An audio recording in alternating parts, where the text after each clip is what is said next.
Je voulais simplement dire que Noémie a bien fait d'évoquer la difficulté avec les familles, surtout dans le cas de l'hébergement temporaire, où les choses se font dans un temps très limité. Quand on accueille, on a ce dispositif. D'ailleurs, moi j'ai l'occasion à chaque réunion de famille de rappeler que si leurs parents veulent quelque chose d'un peu différent d'eux, qu'ils nous laissent faire, qu'ils nous laissent écouter leurs parents, parce que c'est lui qui vit avec nous. Et l'essentiel, c'est qu'ils soient heureux, bien, et qu'ils grandissent avec le plaisir d'être chez nous, parce que si ça doit être...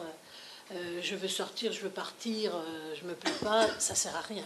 Nous, on n'est pas là pour faire des choses extraordinaires, mais on est là pour leur préserver leur santé. Et je voudrais quand même saluer au passage le médecin qui fait ça, parce que c'est pas évident pour un gériatre et un médecin qui a travaillé en hôpital de s'adapter à une structure comme la nôtre, parce que les soins sont des soins de qualité qui sont donnés, mais c'est discret. Il a dit, il laisse prédominer le projet de vie. On n'en a pas parlé, mais ces projets de vie sont vraiment élaborés. On a avancé doucement sur les projets de vie, mais ils sont fouillés. Vous voyez ce que je veux dire? C'est pas bon. Il y a les horaires de lever, il y a les plages libres de repas, tout ça. Mais ça, c'est du détail. Au fond, il y a tout le reste, ce qu'il est, ce qu'il veut, ce qu'il aime. C'est toutes ces choses-là qu'on apprend au fil du temps et qu'on nourrit au fil du temps. Donc les projets de vie ont été longs à se mettre en place, mais quand ils existent, ils correspondent à quelque chose et surtout ils évoluent parce que la personne n'est pas toujours dans les mêmes dispositions. Et puis on gère, comme l'accueil de jour l'a si bien signalé tout à l'heure, l'humeur du jour, parce qu'on a le droit aussi de ne pas faire comme on avait l'habitude de faire depuis 50 ans.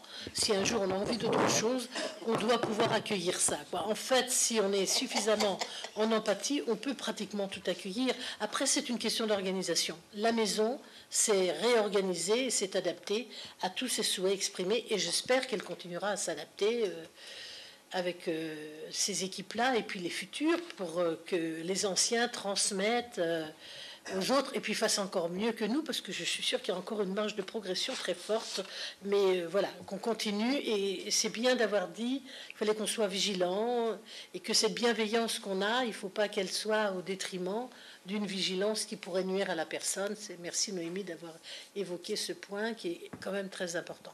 Et je voulais aussi remercier l'équipe de la maison de retraite, parce que je serais injuste en ne le faisant pas. Voilà.